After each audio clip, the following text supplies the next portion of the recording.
Pemirsa, kembali lagi dalam podcast Komisi Yudisial Republik Indonesia, Ngobrol Hukum dan Peradilan bareng KAY. Bersama saya, Bin Ziyad Qaddafi, anggota Komisi Yudisial Republik Indonesia. Kita akan membahas tema memuliakan profesi hakim bersama dengan Profesor Dr. Frans Magnis Suseno. Beliau adalah seorang imam Katolik, pengajar filsafat, juga penulis yang sangat produktif. Di samping itu, secara formal, Romo Magnis adalah seorang guru besar di Sekolah Tinggi Filsafat Driar-Kara.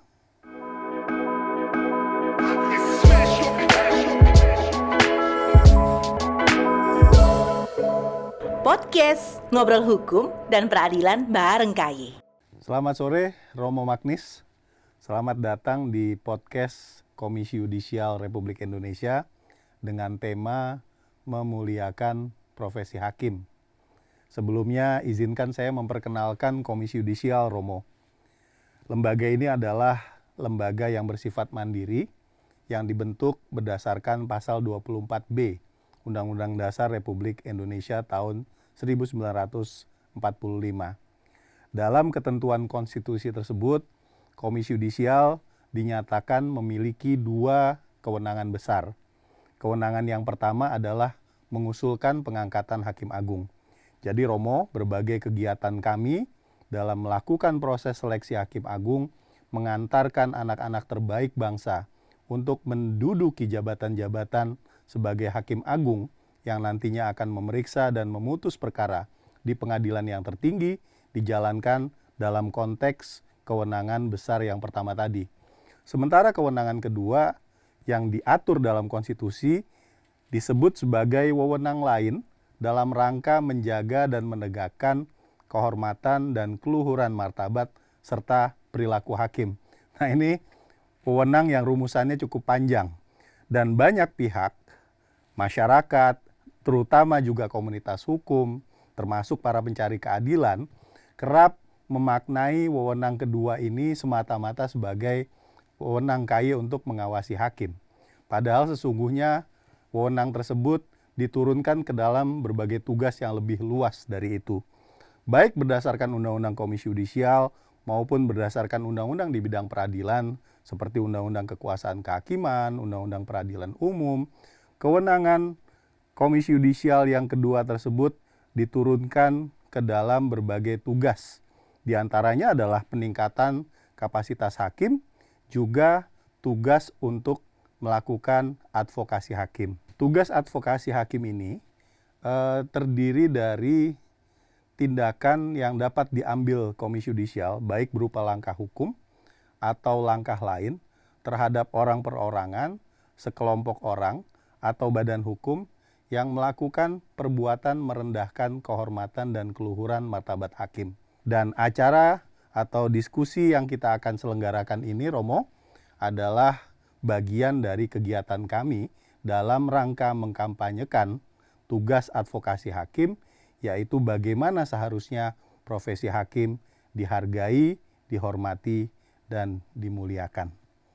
Kami ingin mendengar sebenarnya tidak hanya dari ajaran Katolik, mungkin juga Romo bisa menyisipkan atau menambah keterangan atau pandangannya dari kacamata filsafat tentang konsep hakim dan keadilan di mata ajaran agama Katolik atau di mata ajaran filsafat. Silakan Romo. Tentu di dalam ajaran gereja Katolik tidak ada suatu ajaran khusus tentang hakim. Tetapi yang ada adalah kesadaran bahwa profesi hakim adalah profesi kunci untuk menjaga martabat kemanusiaan, katakan saja keadilan dalam masyarakat. Mungkin dalam Katolik itu dilihat dalam rangka 3 kekuasaan yang ada dalam negara. Ya. Ada yang legislatif, ada yang eksekutif, Dan ada yang yudikatif. Misalnya kita di Indonesia mempunyai demokrasi. Legislatif dan eksekutif tidak akan jalan kalau tidak adil, Ya. dan untuk itu kekuasaan yudikatif adalah kekuasaan kunci. Dalam bahasa biasa, negara yang punya hakim-hakim yang baik Ya. dan negara di mana hakim-hakim itu dihormati oleh masyarakat adalah negara yang beruntung. Ya. Kalau tidak demikian, bagaimana keadilan? Ya. Di dalam pandangan Kristiani, bukan hanya hakim, tetapi setiap manusia adalah wakil Tuhan. Ya.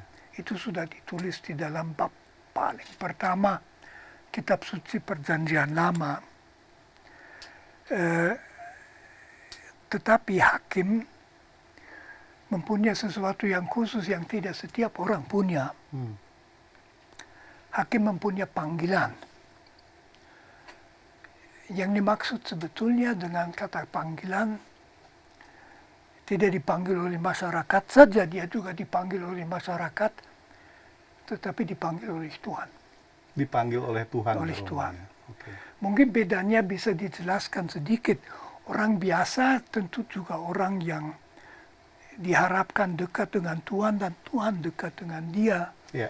Orang biasa mencari pekerjaan, mencari profesi. Dari profesi itu dia hidup. Dia juga boleh beruntung, apalagi keluarganya beruntung daripadanya. Orang biasa, orang petani, buruh, ahli dosen dan sebagainya, tentu boleh memikirkan masa depannya yang baik dan sebagainya. Tentu dia juga diharapkan bahwa sesamanya beruntung daripadanya. Karena barangkali bisa dikatakan begini, Pak. Hidup seorang manusia akan bernilai apabila ada beberapa orang lain yang pernah akan mengatakan, Tuhan, terima kasih, syukur bahwa orang itu pernah lewat hidup saya. Jadi kalau kehadiran kita positif bagi orang lain, kita sebetulnya aman. Nah, hakim, panggilannya itu bahwa dia memilih menjadi hakim tidak pertama-tama demi karirnya sendiri, tetapi karena dia mau mewujudkan keadilan dalam masyarakat, dalam profesi kehakiman. Ya. Ini sesuatu yang oleh Tuhan amat dipentingkan. Jadi sebetulnya dia dipanggil berarti bahwa bukan keuntungannya sendiri yang menjadi motivasi pertama. Tentu dia harus dapat hidup dari menjadi hakim, bukan itu masalahnya. Betul. Tetapi itu bukan motivasi. Kalau motivasinya dia pikir saya jadi hakim, atau saya jadi dosen, atau saya jadi pengusaha, tidak memadai. Orang yang menjadi hakim ada sesuatu yang suci. Ya. Yang suci itu bahwa dia dipanggil untuk ikut mewujudkan sesuatu yang hakiki bagi masyarakat, yaitu keadilan dalam hidup bersama. Ya. Saling menerima sesuai dengan kedudukan masing-masing. Itulah posisi hakim, dan itu yang menjadi juga beban bagi dia. Tidak gampang, kita semua manusia. Bisa juga orang dalam agama mempunyai panggilan. Dia punya tugas tidak untuk diri sendiri, tetapi menjadi berkat orang lain. Lah ini bagi hakim. Ya. Mungkin itu saja. Oke, jadi kalau boleh saya sedikit simpulkan ya, tadi apa yang Romo jelaskan, sebenarnya semua manusia dalam ajaran Katolik itu adalah wakil Tuhan, begitu ya Romo ya. Betul. Tetapi khusus bagi hakim, dia posisinya lebih mulia karena dia menjadi wakil Tuhan itu karena memenuhi panggilan, begitu. Ya, Ini mirip dengan apa yang kami dapat Romo dari podcast sebelumnya dengan tokoh atau pakar yang mendalami filsafat Islam yang menyatakan bahwa dalam Islam pun semua manusia itu dikatakan sebagai wakil Tuhan, atau istilah Islamnya itu khalifatullah. persis. Jadi mirip sekali dengan Ya, apa yang ya. tadi Romo sampaikan. Cuma memang tekanan kalau dari yang Romo sampaikan, kenapa pada akhirnya hakim itu disebut sebagai yang mulia, karena panggilannya Ya, itu berbeda dari ya, masyarakat kebanyakan gitu ya. Dia dipanggil oleh Tuhan untuk menjadi wakil Tuhan, terutama untuk menciptakan keadilan gitu ya. keadilan. Ya, Oke. Nah, kalau dalam ajaran Katolik sendiri sebenarnya lembaga hakim ini apakah memang ada ulasan khusus yang spesifik gitu menjelaskan mengenai posisinya, kualifikasinya, termasuk tugas dan tanggung jawabnya? Bagaimana Romo? sebetulnya tidak ada ulasan khusus mengenai hakim, tetapi tentu hakim dalam masyarakat yang Kristiani juga penting. Di dalam gereja saya juga ada hukum gereja. Ya. Di situ juga ada hakim. Jadi hakim yang menjamin bahwa bukan dia punya kepentingan atau kepentingan tertentu yang beruntung, tetapi apa yang adil. Nah, apa yang adil itu apa? Ya. Itu yang dikehendaki oleh Tuhan. Ya. Itulah yang akhirnya adil. Hmm. Jadi hakim juga ada satu unsur, katakan saja kesucian, karena dia diharapkan menerjemahkan di dalam hidup sehari-hari berhadapan dengan kasus-kasus yang muncul. Katakan saja dengan konflik, hakim itu selalu perlu dalam kasus konflik Ya. menemukan yang benar, bukan yang menguntungkan, bukan yang dibayar banyak, tetapi yang benar. Yang benar itu akhirnya yang benar di hadapan Tuhan. Tidak berarti bahwa hakim tidak bisa keliru, dia juga, kita semua punya wawasan terbatas, tapi dalam hati mau mencari kebenaran yang bertahan di mata Tuhan, dan itu panggilan dari Tuhan. Jadi posisi hakim, katakan saja umpamanya hakim itu buruk, itu akan membuat buruk seluruh kehidupan masyarakat. Orang lalu akan mengandalkan kekuatan, kekerasan. Ya, betul. Siapa yang bisa pukul lebih keras. Ya. Dalam masyarakat seperti dikehendaki Tuhan, orang yang lemah, yang lembut, yang tidak punya apa-apa, tidak kurang manusia, tidak kurang dihargai, tidak kurang harus dihormati, daripada yang kuat, yang bisa bayar, yang bisa pukul. Ya. Dan di situ hakim itu ada. Dalam arti ini, hakim secara khusus mewakili Tuhan. Oke. Karena justru hakim itu orang yang melihat apa yang adil dan benar, yang dalam kehidupan biasa ya penting juga, tetapi tidak menjadi satu-satunya kepentingan. Maka dari itu dalam masyarakat ada profesi hakim. Ya. Tidak setiap orang bisa menjadi hakim.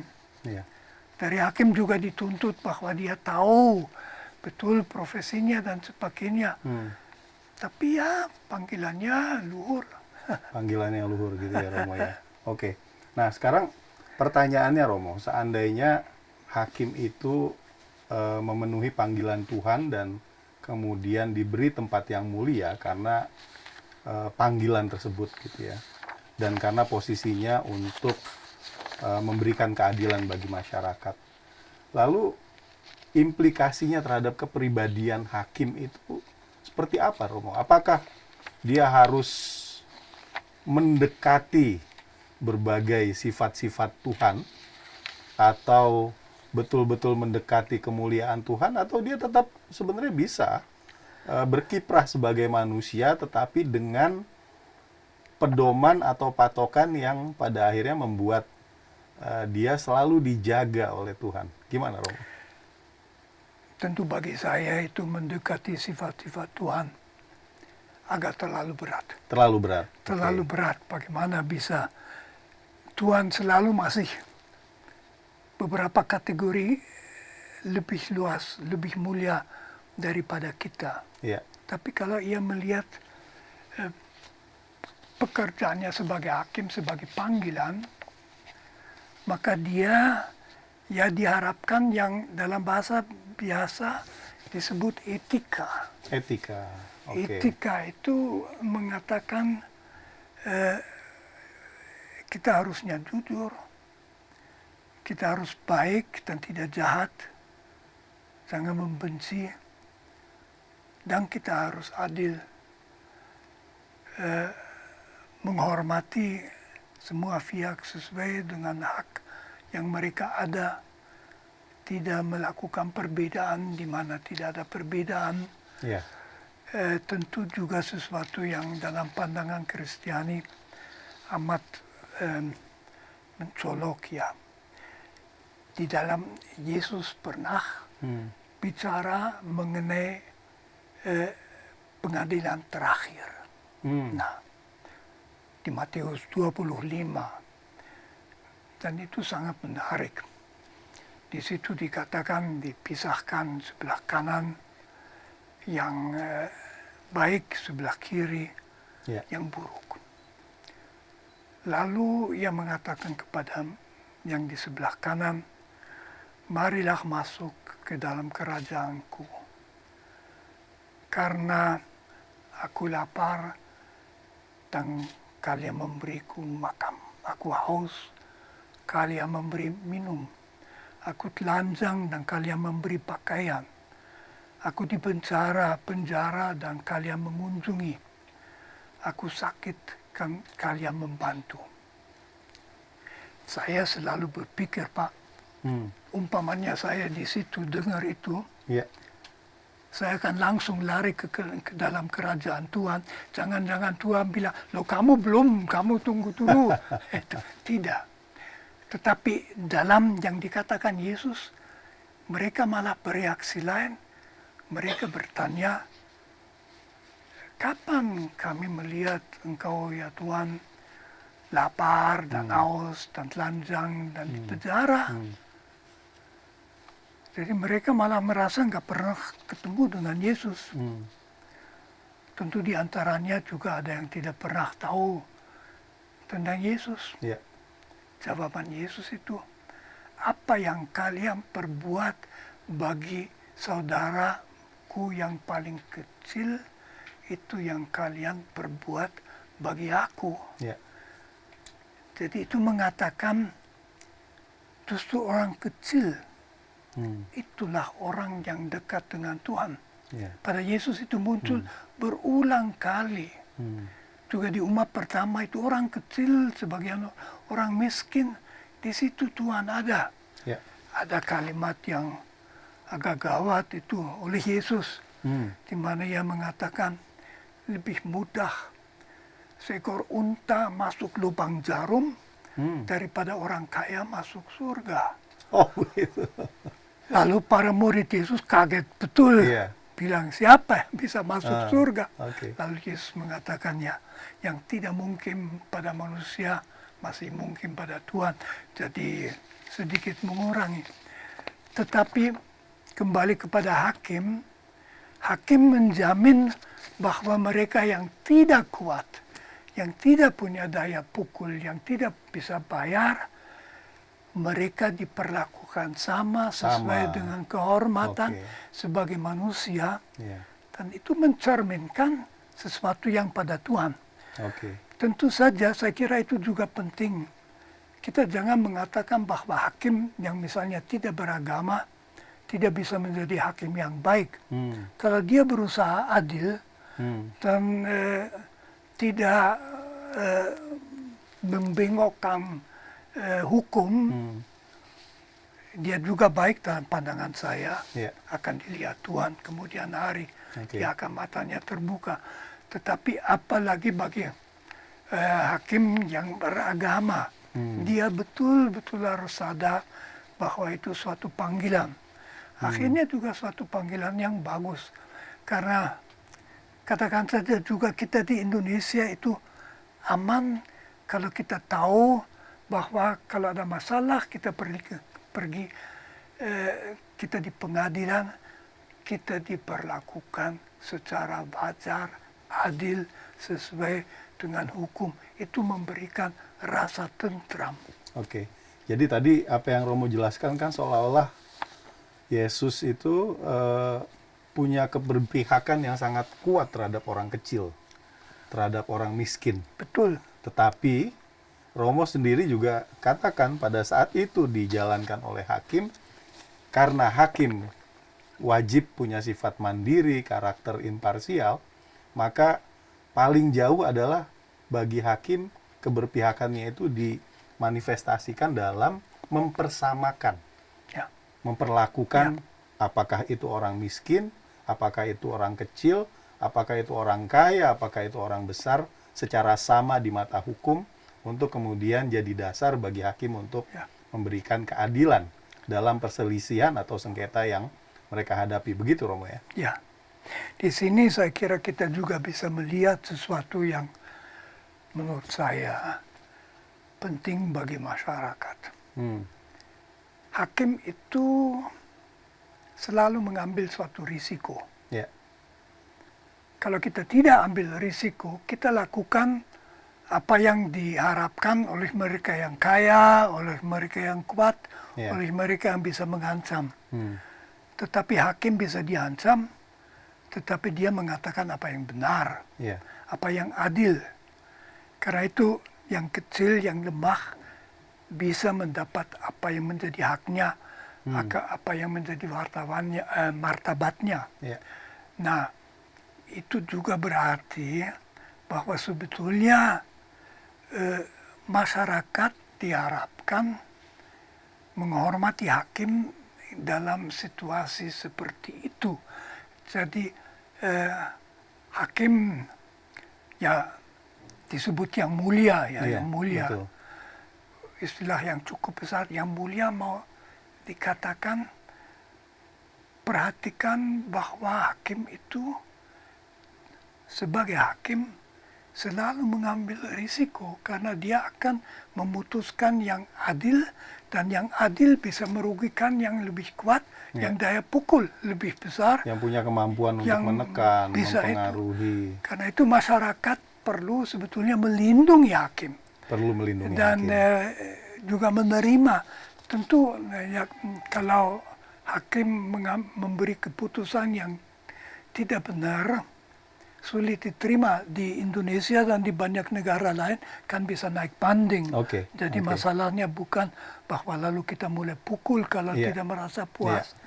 Pada dasarnya adanya hakim-hakim yang memutuskan semata-mata menurut apa yang mereka anggap adil dan sesuai dengan hukum. Itu bagi masyarakat amat penting.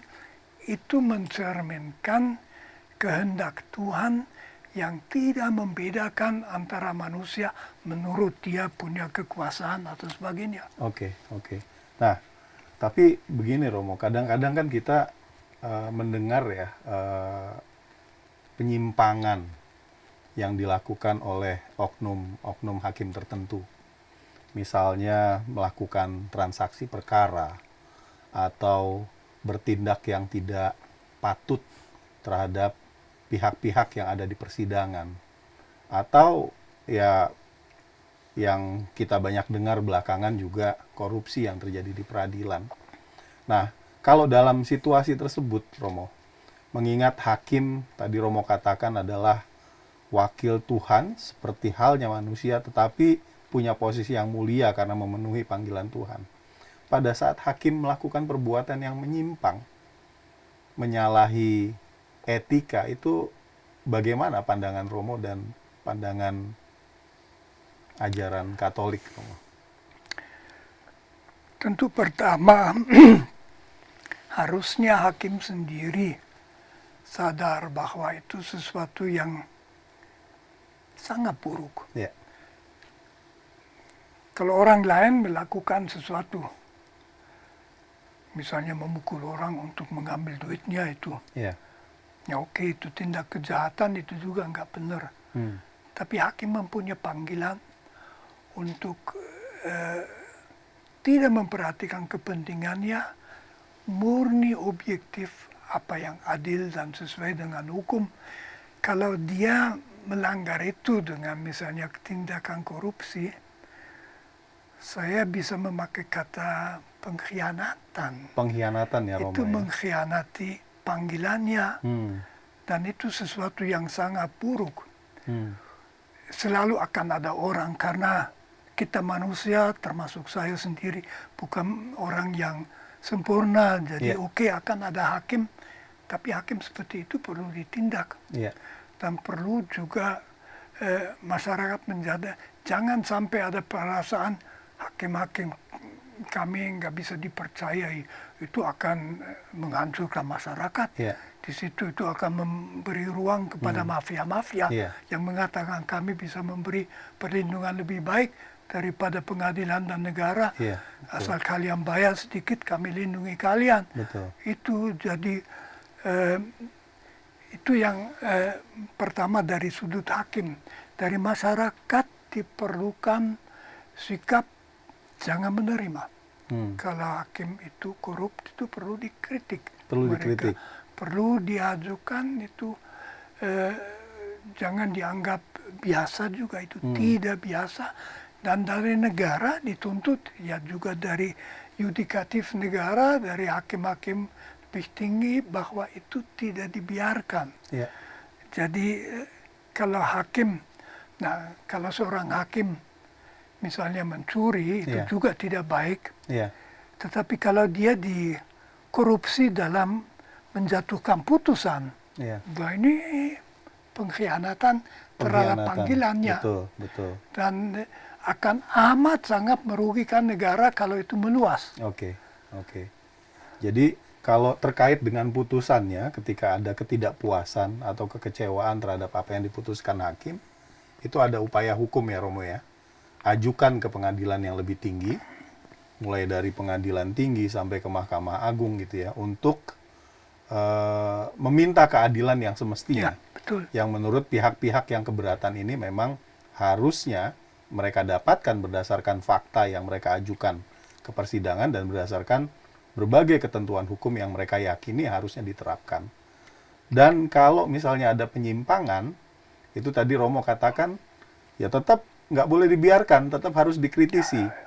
Nah, salah satu cara mengkritisinya itu adalah dengan membuat pengaduan, membuat laporan, begitu ya Romo ya? Ya, ya. Peran lembaga seperti Komisi Yudisial yang memang punya tugas, salah satu tugas utama yang mengawasi hakim, menurut Romo gimana? Saya tidak dalam posisi untuk memberi penilaian. Iya. Yang bisa saya katakan, saya anggap Komisi Yudisial sangat penting. Sangat penting. Menjalankan tugasnya dan perlu didukung. Oke. Jangan diizinkan diperlemah. Jangan diperlemah ya Romo ya. Ini penting sekali nih Romo. Itu penting sekali. Hmm. Jadi kita memerlukan itu. Oke. Karena selalu kita harus memperhatikan hakim-hakim dengan panggilan yang sangat luhur, Iya. itu tetap merupakan manusia Iya. yang bisa salah. Iya. Itu kita manusia ya, semua begitu. Karena itu perlu pengawasan yang mendukung bahwa mereka tidak keluar real, Iya. bahwa mereka betul-betul terus sadar akan panggilan mewujudkan yang adil itu. Iya. Dan kalau pelanggarannya itu berupa pelanggaran hukum, korupsi ya harus diadili Harus begitu ya Romo. diadili Ya? tentu saja. Walaupun yang bersangkutan adalah hakim ya tetap dia Ya, harus jelas. dihakimi pada akhirnya. Jelas itu. Tapi kalau dari kacamata Romo, apakah ya tadi Romo bilang ini merupakan pengkhianatan, tidak semata-mata pelanggaran gitu. Itu dasar etikanya gimana? Apakah kemudian ya hakim yang melanggar atau tidak berintegritas begitu ya memang jadi lebih buruk dari manusia yang lain atau wakil Tuhan yang lain yang tidak berintegritas? Betul. Itu kan juga berlaku misalnya dalam gereja Katolik. Ya, Ada rohaniwan. Saya sendiri seorang rohaniwan. ya, Itu juga panggilan. ya. Kalau kami menyeleweng, Hmm, itu lebih buruk lebih buruk. daripada kalau umat biasa menyeleweng. Iya, Karena ya mendapat panggilan sebagai panggilan juga punya kuasa tertentu yang orang lain tidak punya. Kalau lalu menyeleweng, itu sesuatu yang amat memalukan oke. dan perlu ditindak. Dan itu Ya. pada hakim juga pikir dulu kalau mau menjadi hakim. Tapi kalau merasa dipanggil menjadi hakim, ya itu implikasi itu menuntut sikap yang konsisten, tidak melepaskan yang disebut integritas itu. Oke. Oke, Romo. Tadi Romo katakan ya, ketika saya bilang bahwa hakim itu apakah memang seharusnya mendekati sifat-sifat Tuhan? Karena dia adalah wakil Tuhan yang mulia karena memenuhi panggilan. Romo katakan itu terlalu berat barangkali bagi hakim gitu ya. Tetapi sebenarnya apakah dalam ajaran Katolik sifat-sifat Tuhan itu dielaborasi, Romo? Ya, saya sendiri mencatat ini ada 4 sifat Tuhan.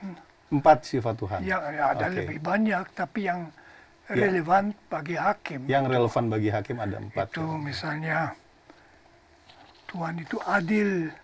Adil, ya tentu saja hakim Tuhan juga itu harus adil. tidak membedakan antara manusia, tidak pandang bulu. Tidak pandang bulu.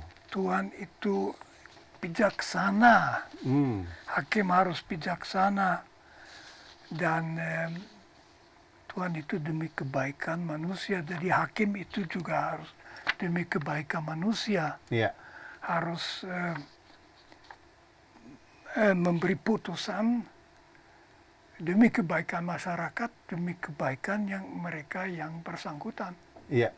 Nah, ini yang menarik nih Romo nih, karena di banyak negara maju sekarang sudah banyak digaungkan, digulirkan gerakan di antara para hakim untuk menuju pada solution oriented decision making Nah, apa atau itu? pengambilan putusan, pembuatan putusan yang diarahkan pada memberikan solusi bagi masyarakat, memberikan solusi bagi sengketa yang dibawa masyarakat ke hadapan hakim. Jadi tidak semata-mata hanya memutus, tetapi juga memikirkan bagaimana lewat putusannya permasalahan yang dihadapi oleh masyarakat itu bisa kemudian diselesaikan atau dicarikan jalan keluarnya. Saya tentu sama sekali bukan seorang ahli. Ya, Jadi saya juga tidak berani mengatakan terlalu banyak mengenai itu. oke. Tapi bagi saya itu tentu masuk akal. Masuk akal ya Romo ya. Karena perkara-perkara yang dihadapi hakim itu kan tidak satu-satu saja, tapi biasanya ada masalah tertentu dalam kehidupan bersama masyarakat Ya, yang menimbulkan kelakuan Friksi, ya. yang membawa memerlukan orang harus ditangkap dan Iya, ditindak. iya. Dan dengan demikian, kalau putusan yang diambil hakim berusaha untuk membantu agar masalah seperti itu semula tidak terjadi, Iya. itu menurut saya baik. Gitu. Iya. Iya. Jadi saya sendiri mendukung itu. Oke. Oke. Saya tidak tahu apa itu ada di dalam ajaran Katolik. Saya kira seperti itu tidak ada di situ. Diharapkan orang Katolik beretika merefleksikan, lalu dia akan sampai refleksi itu. Oke. Nah, tadi Romo katakan bahwa di dalam ajaran Katolik tidak ada materi yang spesifik membahas soal hakim. Tetapi apakah kemudian berbagai etika yang harus dipenuhi hakim atau guidance bagi hakim untuk bisa lebih mendekat pada sifat-sifat Tuhan. Yang tadi Romo katakan ada 4 itu diulas di dalam kitab-kitab umat Katolik seperti Perjanjian Lama atau Perjanjian Baru. Itu tidak diulas dalam kitab suci, tetapi di dalam teologi Katolik kemudian. Iya, Kan pengalaman Kristiani, bukan hanya Katolik, iya, itu sangat ditentukan bahwa selama 300 tahun mereka dilarang di dalam kekaisaran Romawi, banyak yang dihukum. Alasan pelarangan adalah bahwa mereka menolak menyembah kaisar sebagai dewa. oke. Itu sebabnya dan untuk itu mereka mati. Sehingga gereja orang-orang Katolik itu underdog, orang tinggal misalnya ada katakombe dari ibadat di ruang-ruang di bawah tanah supaya tidak ketahuan, Iya. sama sekali tidak dalam posisi menjadi hakim atau sebagainya. Iya, Sesudah akhirnya di bawah Kaisar Konstantin di abad keempat diberi kebebasan toleransi, Iya. toleransi, dan akhirnya akhir abad itu agama Kristiani menjadi agama negara. Mereka mendasarkan diri pada hukum Romawi. iya, Bapak sebagai ahli hukum tahu bahwa hukum Romawi itu salah satu hukum yang sampai sekarang masih amat sangat berpengaruh. dianut dan dirujuk, Jadi, Romo. Iya, betul. Jadi sesuatu yang memang mutu. Iya, Kemudian itu oleh dalam teologi, dalam refleksi atas iman dipikirkan di mana tokoh yang paling sampai sekarang masih paling besar Thomas Aquinas. iya, Di abad ke-13 dia amat banyak menulis mengenai keadilan dan kewajiban itu. Saya tidak tahu apa dia menulis persis mengenai hakim, tetapi apa yang adil, apa yang tidak adil, kewajiban bagaimana bertindak supaya sesuai dengan kehendak Tuhan, sesuai dengan hukum kodrat yang mencerminkan hukum yang diberikan Tuhan, itu banyak direfleksikan. iya, Jadi ada etika yang tentu bisa dipakai oleh hakim dan harus dipakai oleh hakim Iya. untuk menjadi hakim yang adil. iya. Saya punya sedikit kutipan. Nah ini menyangkut etika, ini ada dari Perjanjian Lama. Perjanjian Lama ya, Romo ya? Misalnya, janganlah memutarbalikkan keadilan, janganlah memandang bulu, dan janganlah menerima suap, Hmm, sebab membuat buta mata orang bijaksana dan memutarbalikkan perkataan orang yang benar. iya, Itu dalam kitab Ulangan, itu yang kitab kelima Perjanjian Lama. iya, Ada teks yang saya catat dari mengenai bahwa hakim tidak boleh pandang bulu. hmm, Itu dari kitab Tawarikh. hmm. Pandang Iya. bulu ini bisa dimaknai juga sebagai pilih kasih. Pilih kasih Sebagai yang membedakan antara memihak, begitu ya? orang yang misalnya memberi hadiah atau tidak memberi Oke, hadiah. oke. Itu antara yang bisa mengancam Iya, dan tidak bisa oke, mengancam. oke. Biarkan dirimu dibimbing oleh rasa takut terhadap Tuhan. Iya, Ini penting bagi hakim. Takut terhadap Tuhan. Kalau dia melanggar yang seharusnya diputuskan, harusnya takut terhadap Tuhan. hmm, Dan bertindaklah dengan seksama. Karena pada Tuhan Allah kita tak ada kecurangan, pembedaan roh, penerimaan suap. iya, Di suap waktu itu pun sudah menjadi masalah. hmm, Karena itu lalu turun ayat seperti itu. Hakim harus bijaksana. Kutipan lagi dari kitab Amsal. Kitab Amsal ya, Romo ya? Karena Tuhanlah yang memberikan hikmat, dari mulutnya datang pengetahuan dan kepandaian. Ia menyediakan pertolongan bagi orang yang jujur, menjadi perisai bagi orang yang tidak bercela, sambil menjaga jalan keadilan dan memelihara jalan orang-orangnya yang setia. Itu tugas hakim. Hakim yang bijaksana membuat orang hidup dengan tentram. Iya. Kalau terjadi sesuatu dia tahu terjadi sesuatu. Yang keempat yang saya catat, bahwa hakim memutuskan perkara demi kebaikan masyarakat. Itu dari perjanjian baru, dari surat Paulus kepada umat Romawi. Pemerintah adalah hamba Allah untuk kebaikanmu.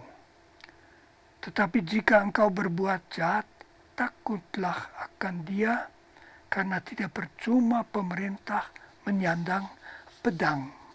Maksudnya lewat hakim dia menyandang pedang terhadap mereka yang berbuat jahat. Iya. Ya, ini sedikit yang saya temukan. Iya. Ini saja bisa membantu. Hakim itu punya tanggung jawab bahwa dia betul-betul akhirnya hanya memutuskan apa yang dia anggap adil. Iya. Yang juga ada implikasi tentu apa itu adil Iya. di dalam setiap negara, Indonesia juga, dirumuskan oleh hukum positif, oleh undang-undang. Iya. Jadi maka dari itu orang dinilai menurut undang-undang. Betul. Tidak cukup hanya harus adil, terlalu susah. Undang-undang menyangkut semua kasus yang sering muncul dan memberi petunjuk. Dan tentu hakim harus tahu dan pandai mengenai undang-undang. Iya. Tapi ada satu hal yang penting juga dalam etika yang juga ditekankan di dalam filsafat Katolik. Hukum positif juga bisa kekurangan, bisa punya kekurangan, bisa keliru, bahkan bisa hukum positif dibikin dengan maksud yang jahat, seperti terjadi di Jerman di bawah Nazi, di mana dibikin undang-undang yang membenarkan perampasan aset orang Yahudi dan sebagainya. Nah, di situ hakim dituntut akhirnya tetap memutuskan sesuai yang dianggap adil. Yang dianggap adil. Biasanya dia akan mengikuti undang-undang tentu saja. Oke. Tapi kalau dia yakin bahwa dalam kasus ini itu tidak akan adil, secara berat melanggar keadilan, dia harus mengikuti suara hatinya sebagai hakim yang mengatakan aku harus memutuskan yang adil. Itu sangat penting bahwa hakim betul-betul merasa terlibat pada keadilan. Mendapat bantuan tentu saja dalam hukum positif biasanya itu yang dipakai. Tidak mungkin setiap orang menurut perasaan. Tapi kalau merasa bahwa dalam kasus ini itu berbeda, dia harus memutuskan yang dia yakini sebagai adil. Oke. Jadi Romo katakan bahwa hakim itu tentu saja harus kompeten, harus qualified. Dia harus paham hukum, dia harus menguasai berbagai ketentuan hukum positif yang dimuat di berbagai undang-undang tentang bagaimana suatu perselisihan seharusnya didekati, tentang bagaimana suatu persengketaan itu seharusnya ditengahi. Tetapi di sisi lain, Romo juga tekankan bahwa hakim itu harus punya orientasi pada keadilan. Dan bahkan hakim bisa melangkah lebih jauh untuk menemukan keadilan di luar undang-undang apabila berdasarkan keyakinannya undang-undang yang dia kuasai itu, yang seharusnya dia terapkan, itu tidak akan mengantarkan pada keadilan. Begitu ya Romo? Bisa dikatakan hakim itu lebih dari pelaksana undang-undang. Lebih dari pelaksana undang-undang. Dia harus melaksanakan undang-undang, tetapi dia juru bertanggung jawab atas keadilan, dan kalau ada alasan ya dia harus memilih yang adil. Itu panggilannya. Oke. Nah, sekarang kalau ajaran Kristiani terhadap penghormatan terhadap hakim oleh masyarakat itu apakah ada yang Romo bisa kutipkan untuk kemudian bisa disampaikan kepada publik, Romo? Tidak, saya kira tidak ada seperti itu. Tidak ada yang spesifik ya, Romo ya? Saya juga mencari sebagai persiapan pertemuan kita Iya, oke. mengenai itu. Tetapi tentu saja dari masyarakat diharapkan sendiri membawa diri secara etis Iya, dan etika seorang warga negara menuntut bahwa dia menghormati keputusan hakim. Dan ini termasuk tanggung jawab sikap etika politik Kristiani juga, bahwa negara taati dan dihormati. Itu berarti misalnya kalau hakim memutuskan sesuatu yang oleh satu pihak tidak disetujui, silahkan ambil jalan hukum kalau masih terbuka, iya. bisa naik banding dan sebagainya. Tetapi akhirnya dia harus menerimanya, dan seharusnya tidak hanya dengan menggerutu, tetapi dia menghormati bahwa itu keputusan yang dicoba secara objektif diberikan, itu harus dihormati. Iya. Jadi hormat terhadap keputusan hakim mesti menjadi suatu kebiasaan dalam sikap kewarganegaraan yang positif. Oke. Jadi penghormatan terhadap hakim dan apapun yang diputuskan Ya, hakim selama proses peradilannya berupaya untuk menerapkan hukum dan pada akhirnya juga menemukan keadilan, meskipun kemudian penerimaan pihak-pihak itu bisa berbeda ya, Romo ya? tentu dalam suatu demokrasi yang betul-betul berjalan. Ya, Kalau warga negara menyaksikan bahwa ada undang-undang, ketentuan undang-undang yang dirasakan betul-betul tidak cocok atau malah tidak adil, dia ada proses demokrasi Iya. dibawa kepada perwakilan rakyat yang berhak mengubah undang-undang. Dan di undang-undang yang ada kan tidak abadi. Jadi misalnya di Indonesia DPR mampu mengubah undang-undang yang ada dan membuat undang-undang baru. Kalau betul-betul suatu undang-undang, alat hukum itu sudah tidak memadai, ya di situ sebaiknya mengadakan suatu proses demokratis, mencari teman yang sependapat. Kalau hanya satu orang berpendapat bahwa tidak benar, ya tidak akan jauh. Yeah. Tapi kalau ada dasar objektif, dia tetap harus menghormati putusan hakim, iya. tapi dia bisa mengadakan suatu gerakan demi untuk mengubah hal itu. Oke. Itu sangat penting dalam demokrasi. Oke. Demokrasi bisa memperbaiki sistem hukum. Iya. Dan biasanya sekali-sekali harus diperbaiki. Karena mungkin situasi berubah, sehingga rumusan yang dari lebih dulu tidak lagi cocok. Oke. Jadi kalau boleh saya simpulkan, sebenarnya ajaran Kristiani dan lebih khusus ajaran Katolik itu lebih fleksibel ya, Romo ya, ketika bicara soal kehakiman, soal posisi hakim, fungsi hakim, kemudian etika hakim, dan pada akhirnya itu semua bisa direfleksikan pada ajaran etika secara umum begitu ya, Romo. Termasuk Betul, juga penerapan prinsip-prinsip demokrasi Ya. tadi. dalam teologi Katolik, teologi moral, Ya. jadi refleksi terhadap apa yang diharuskan dari kita manusia itu sangat penting. Justru karena dalam kitab suci tidak begitu banyak keputusan yang persis, tetapi yang penting supaya kita jujur, Oke. supaya kita jangan membenci, Iya. supaya kita membantu. Iya. Tetapi kasus-kasus konkret, tabrakan dalam kehidupan masyarakat, itu harus direfleksikan apa yang etis dengan latar belakang kitab suci itu yang terjadi di dalam teologi moral. Dan teologi moral tentu juga akan bicara mengenai hakim, saya kira. Iya. Tapi tidak merupakan suatu bab yang khusus. Tidak merupakan satu bab yang khusus. Ya, Romo Magnis, Eh, Tadi saya sudah jelaskan bahwa Komisi Yudisial punya tugas untuk melakukan advokasi hakim. Selain tugasnya dalam melakukan seleksi hakim agung dan mengawasi hakim. Nah, tugas advokasi hakim Komisi Yudisial ini dijalankan sejak tahun 2013, Romo. Setelah pada 2011, tugas ini diintroduksi dalam Undang-Undang Nomor 18 Tahun 2011 tentang Komisi Yudisial.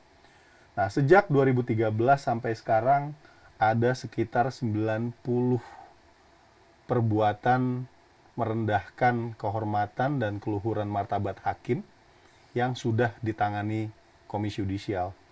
Jenisnya beragam, Romo. Kadang-kadang berupa demonstrasi yang berlebihan, yang berujung pada perusakan fasilitas ruang sidang atau fasilitas pengadilan ketika pihak-pihak yang berperkara atau mereka yang terkait dengan suatu perkara tidak puas dengan apa yang diputuskan oleh hakim. Pernah juga ada tindakan dari seorang pengacara, Romo, yang memukul hakim dengan sabuk pada saat hakim yang bersangkutan dianggap memutus tidak sesuai dengan apa yang diyakininya benar. Kemudian, kadang-kadang kita juga menemukan tindakan-tindakan yang menekan hakim, baik langsung maupun tidak langsung.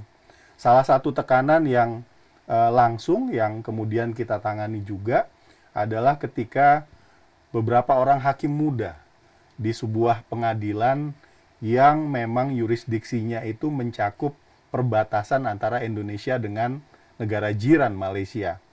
Mayoritas perkara yang ditangani oleh hakim-hakim muda tersebut adalah penyelundupan narkotika, Romo. Dan ketika para hakim muda ini berusaha tegas dengan mengenakan sanksi yang berat pada para penyelundup narkotika, ada reaksi negatif yang berbalik yang diarahkan pada mereka. Rumah dinas mereka diteror, disebari bangkai binatang. Tembok rumah dinasnya dicoret-coret dengan gambar-gambar yang tidak senonoh. Ini hakim-hakim muda ini sebagian adalah hakim-hakim perempuan, Romo. Bahkan sampai ke kendaraan dinas yang mereka gunakan sehari-hari untuk bekerja dirusak.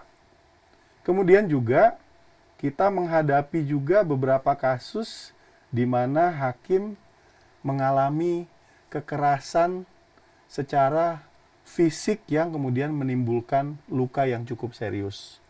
Belakangan yang paling akhir kita sempat turun dan tangani itu adalah kekerasan terhadap seorang hakim di Pengadilan Agama Lumajang yang akibat tergugat di sebuah perkara perceraian tidak puas terhadap apa yang diputuskan, selain memukul istri yang menjadi penggugat, yang bersangkutan juga memukul hakim hingga pelipis sebelah kirinya itu sobek dan luka cukup parah. Nah, bagaimana Romo menyikapi kejadian-kejadian ini dan apa yang bisa disampaikan oleh Romo Magnis selaku imam Katolik, selaku ahli filsafat kepada masyarakat, Romo, untuk menghormati hakim, untuk menghormati peradilan, memuliakan hakim dan memuliakan peradilan apapun putusan yang mereka hasilkan, terutama setelah proses yang dilalui sudah berusaha untuk mencapai keadilan seperti yang tadi Romo jelaskan. Silahkan, Romo. Ya, ini bisa dilihat dari beberapa sudut. Iya. Satu sudut ini kiranya masih ada orang yang sama sekali tidak mampu menerima keputusan yang melawan kepentingan atau kehendak mereka. Ini dari sudut etika politik tentu tidak bisa dihormati dan dibiarkan. Itu harus ditindak tegas. Masyarakat harus tahu bahwa orang yang menyerang hakim, dia akan dihukum.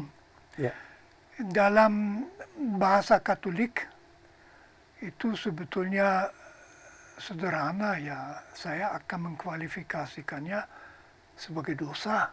Sebagai dosa ya, Romo? Sebagai suatu dosa. Tindak kekerasan itu termasuk perintah Tuhan yang kelima, jangan melakukan kekerasan, atau perintah Tuhan ke-8, jangan bohong dan sebagainya. Jadi ini jelas suatu sikap yang tidak dikehendaki Tuhan dan perlu diminta pengampunan Tuhan. Oke. Dalam gereja Katolik harus dibawa ke sakramen pengakuan hal seperti itu. Oke. Jadi di situ tidak boleh ada toleransi terhadap hal seperti itu. Apalagi seperti dalam kasus narkoba yang pasti ada mafianya di belakang. Iya. Itu kalau negara mundur, kita jangan-jangan di jalan ke arah negara yang dikuasai oleh mafia seperti Haiti atau negara lain seperti itu. Iya, betul. Tapi dari sudut Katolik itu tentu ditolak, karena gereja Katolik selalu mengajarkan bahwa negara harus dihormati. Terhadap negara dituntut macam-macam etika, tapi negara harus dihormati. Dan itu ada di tadi teks yang saya baca dari Paulus, sudah mengatakan bahwa negara memegang pedang Tuhan. Jadi itu jelas tidak bisa dibenarkan, dan juga harus dibikin jelas bagi masyarakat supaya mengerti. Jadi apabila ada ketidakpuasan terhadap hukumnya, terhadap bagaimana hakim memutus, itu diajukan ke pengadilan yang lebih tinggi, begitu ya Romo ya? Nah, kalau saya sebagai dosen memberi nilai pada mahasiswa yang dia merasa tidak adil, dia juga secara etis tidak dibenarkan memukul saya. Iya, walaupun punya kecurigaan bahwa nilai mungkin itu ada sesuatu di balik nilai dia itu. Dia bisa naik banding kepada ketua program atau hal seperti itu. Tetapi tidak ada itu bahwa karena tidak puas ya dia mengambil tindakan.